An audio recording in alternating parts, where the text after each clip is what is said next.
Em nome de Jesus Cristo, estamos aqui mais uma vez para gravar um vídeo. Eu quero cumprimentar esse irmão e essa irmã que vai ouvir esse vídeo, onde estamos aqui com a nossa irmã Milena, onde nós vamos fazer um pequeno estudo para a edificação desse irmão, dessa irmã, que vai ouvir e com certeza Deus vai abençoar com esse texto que vamos apresentar nesse vídeo. Eu quero já colocar a nossa irmã Milena também se apresentando nesse vídeo. Amém, amém. Eu também saldo os nossos irmãos, os nossos ouvintes, na paz do nosso Senhor Jesus, e que os irmãos se sintam abençoados por essa palavra.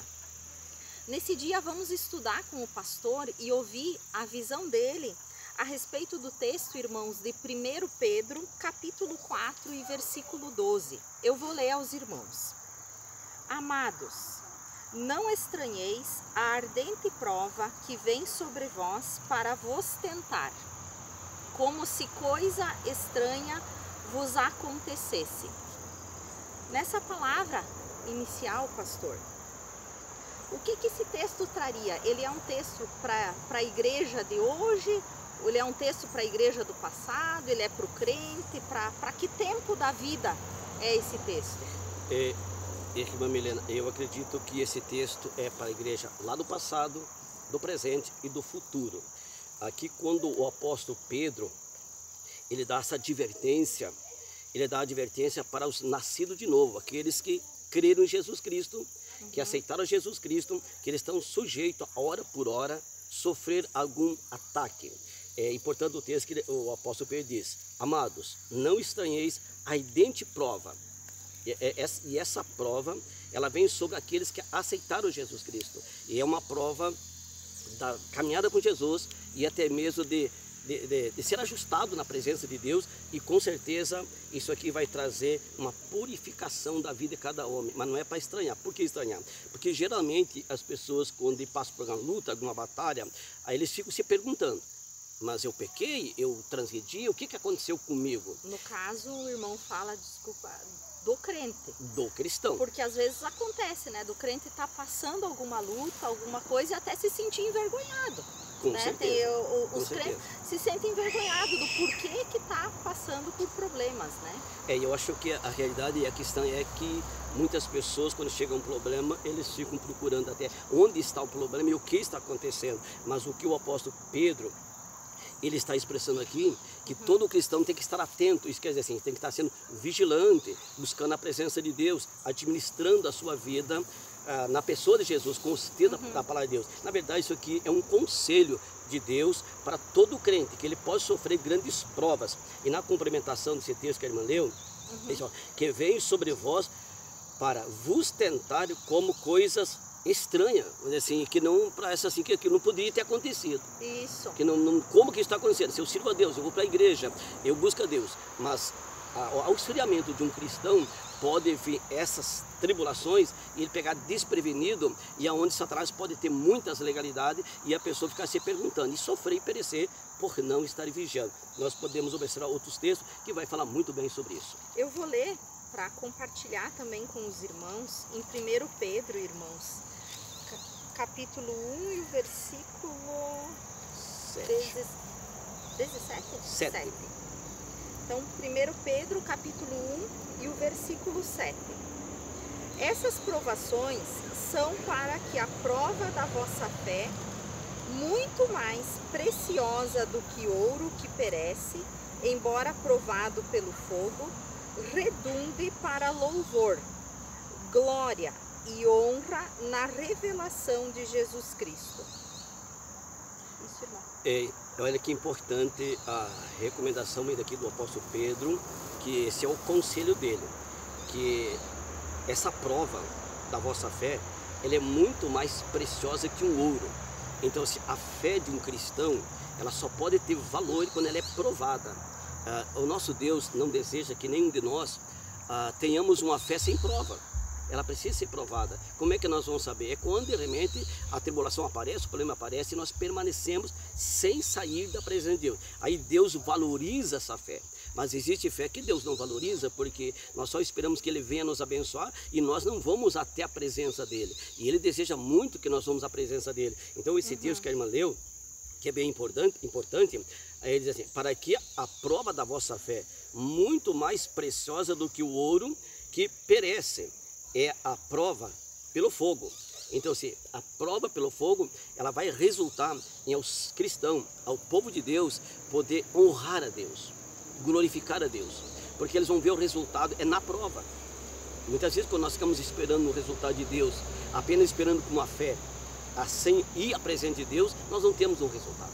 Então, a prova também a gente pode imaginar que ela seria assim como um exercício, para nós podermos ali exercitar a nossa fé, aquilo que nós aprendemos, aquilo que nós ouvimos do Senhor na Escritura.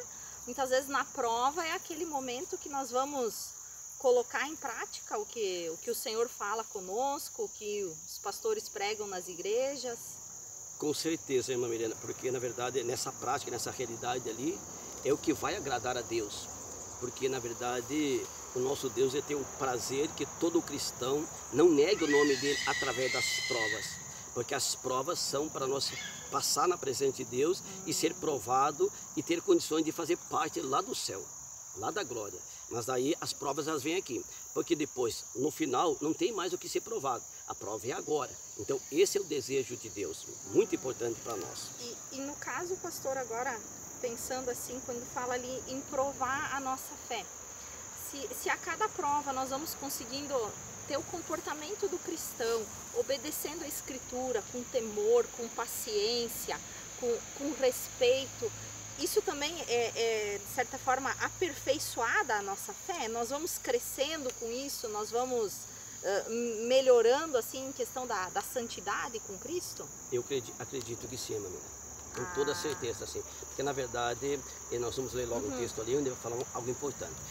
Na verdade, assim, se não há um temor, não há uma reverência e não há um entendimento, sim, ela pode ser uma fé insensata. Não é uma fé sensata, com conhecimento, com entendimento. E aí, quando ela não é com conhecimento, com entendimento e com reverência, nós assim temos batalhas que elas não dão resultado. Elas só vão dar resultado quando é a batalha assim que nós vamos com reverência e nós procuramos chegar à presença de Deus e pedir que o Espírito Santo, ele habite sobre nós, ele se revele sobre nós e ele nos direcione.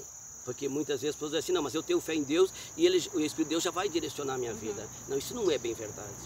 O nosso Deus, ele deseja que nós andamos pela obediência e o Espírito de Deus, ele é o nosso ajudador. Ele é o nosso consolador e ele vai entrar junto no meio das batalhas. Então as batalhas são inevitáveis. Então quando alguém não encara a batalha, não encara as lutas, ela não pode viver uma vida digna com Deus. Vai viver uma vida de fracasso e não é o desejo de Deus para cada um de nós. Verdade. E o nosso principal auxílio então seria o Espírito Santo. O senhor falou ali do ajudador, né? O principal recurso que nós temos que olhar na hora de uma prova seria recorrer ao Espírito de Deus. Com certeza, mas com certeza mesmo, sem nós recorrer a Cristo, o Consolador, é uma batalha não vencida. E é uma batalha assim, que é uma esperança nunca alcançada também. Então esse é um problema. Se algum dos nossos irmãos que estão nos ouvindo nesse vídeo, né, eles já podem ter uma consciência que muitos podem até ter lutado e batalhado e não ter um resultado. E ali vem o desânimo. Vem o desânimo, porque o nosso Deus deseja, muito claro, que nós andamos com sabedoria. Eu posso dizer hoje, assim, nesse vídeo, dizendo aos irmãos, que nós temos que aprender a administrar a nossa vida com Deus, como se administra a nossa vida aqui na Terra, na vida circular. Sim, nós temos que aprender a administrar, né, o dinheiro que a gente ganha, a nossa casa, a nossa vida. A nossa vida com Cristo é necessária uma administração também. Muito mais, eu acho, que as coisas terrenas. Porque a vida espiritual, ela leva a direcionar as bênçãos na vida aqui na terra, até nas circulares. Porque a vida espiritual é o centro. Sim. Porque que muita gente luta, né? Até corre atrás, vamos dizer assim, dos bens dessa terra, mas esquece que é Cristo o centro de tudo. E daí, por não entender que Jesus é o centro de tudo, né, acaba perecendo. Até se a irmã quiser ler para nós ali, sim, eu quero ali, só para nós complementar o assunto ali. Efésios 5, 17 e 18. Efésios capítulo 5, versículo 17 e 18, irmãos. Pelo que não sejais insensatos, mas entendei qual seja a vontade do Senhor. E não vos embriagueis com vinho, em que há devassidão, mas enchei-vos do Espírito.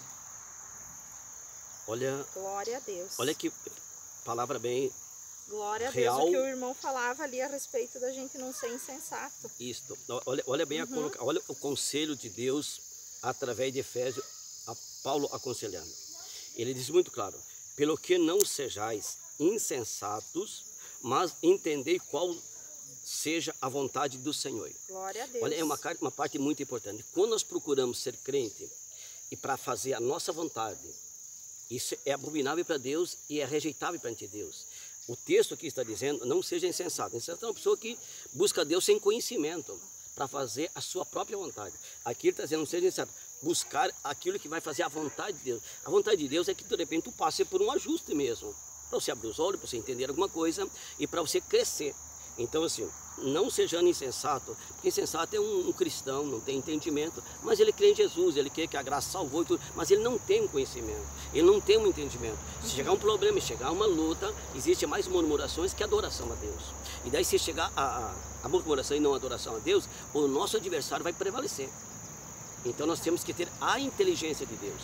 Nós temos que andar pela inteligência de Deus. E nós temos que buscar muito a presença de Deus para que Deus revele a nossa vida e a nossa forma de vida. Então, complementando o texto que a irmã leu, Sim. que é importante, pelo que não seja insensato, mas entendei qual seja a vontade do Senhor. Já pensou, irmã Milena, que benção quando um homem, um jovem, qualquer família, busca a Deus entendendo a vontade dele. A nossa vontade nunca é que nós perecemos, isso a irmã concorda. Claro, com Porque certeza. sofrimento não é para nós, né? Não. Mas a vontade de Deus é que tu encare ela. Porque encarando ela, tu vai ser provado a sua fé e ali vai ver que a tua fé realmente é real perante Deus. E é com sabedoria. E se não for com sabedoria, a nossa fé ela não vai produzir. Ela só vai produzir quando nós temos sabedoria de Deus. Então esse texto é muito real. Depois, olha o que ele vai dizer no texto também que a irmã leu, no versículo 18. Não vos embriagueis com vinho em que há contenta. Ele está dizendo assim: não se embriagueis com vinho que há contenta. Ele está falando do sistema do mundo. Não devemos se embriagar com o sistema do mundo e viver mais nessa ideia dessa terra. Nós vamos se embriagar. Embriagar quer dizer assim, é nós estar assim, contaminado com pensamentos da terra, do mundo. Não vamos ter lucidez, né? Porque a pessoa que está embriagada tem os sentidos abalados, né? Ela não tem lucidez. Com certeza. Para caminhar, para se dirigir. Com certeza. E o final desse versículo me chama a atenção, que ele diz assim, em que há contenta. Mas enchei-vos do Espírito. Glória a Deus. Isso é muito importante, irmã Milena, porque assim, quando ele diz, mas enchei-vos, o apóstolo Paulo falando aos Efésios, ele está dizendo assim: você aceitou, você tem a graça, mas agora você precisa se encher-vos. O que ele quer dizer com isso? Quer dizer assim, se você hoje for para a oração, e aquela oração é só para hoje, amanhã você vai ter que voltar a se encher do Espírito Santo. Amanhã você vai ter que voltar de novo à presença dele. E dizer assim: não, mas eu orei hoje e está bom. Isso não é verdade, porque o inimigo atua hoje e vai atuar amanhã também. E quem vai dar o revestimento para nós é o Espírito Santo. Então a recomendação de Deus é que todo homem seja cheio do Espírito Santo todos os dias. Glória a Deus. Todos os dias nós devemos ter um compromisso com Deus, em oração, em se colocar na presença de Deus, pedindo qual é a vontade dele. E daí, com certeza, Deus irá responder muita oração nossa. Devemos estar atentos, né, pastor? Com certeza. Atentos, assim, tem o texto que nos fala que o leão, ele anda ao derredor buscando aquele que ele possa tragar. E isso é todos os dias, não tem feriado. Então, não tem feriado. O inimigo sempre tentando contra as nossas vidas. Eu quero terminar, para concluir com os irmãos, lendo lá em Pedro novamente. Glórias a Deus. Glória a Deus. Só para nós concluirmos com os nossos irmãos. Glória a Jesus. Primeiro Pedro, nós lemos o capítulo 4 e o versículo 12, irmãos. Eu quero ler apenas para nós concluir aqui com o comentário do pastor. Glória a Deus. Glória a Deus, o versículo 19. Portanto, também os que padecem segundo a vontade de Deus, encomendem as suas almas ao fiel Criador, fazendo o bem. Amém. Que Deus abençoe os nossos irmãos que estão nos ouvindo. Glória a Deus. A colocação da irmã aqui, portanto, também aos que padecem segundo a vontade de Deus. Todos nós sabemos que Deus enviou o seu Filho para a cruz para que ninguém padecesse. Exato. Mas essa palavra que a irmã leu aqui, esse padecer aqui, é para que Deus trate, trabalhe, esse amor. Esse é o trabalhar de Esse Deus, é o amor. nós podemos Então entender. que ninguém desanime numa batalha, ninguém diga que a vida é muito pesada, muito difícil, porque aqui está o amor de Deus. E Ele pede muito para nós, Glória a que Deus. estamos na presença dEle e sabendo que da parte de Deus Ele sempre quer tratar com nós e mudar a nossa vida. Então assim que Deus abençoe muito nós. Antes de eu finalizar também, eu quero ler mais um versículo aqui, Glória a mas Deus. já estamos finalizando esse estudo. Ele diz assim, ó, aqui mesmo em 1 Pedro: humilhai-vos, pois debaixo da potente mão de Deus, para que ao seu tempo Ele vos exalte. O nosso Deus, Ele diz que nós devemos se humilhar. E só pode se humilhar é quando nós não somos insensatos. Nós somos pessoas inteligentes, temos nossa fé, mas na inteligência de Jesus. Que Deus abençoe o nosso irmão e a nossa irmã que estão me ouvindo e que Deus possa visitar a sua casa e sua família em nome de Jesus. Amém.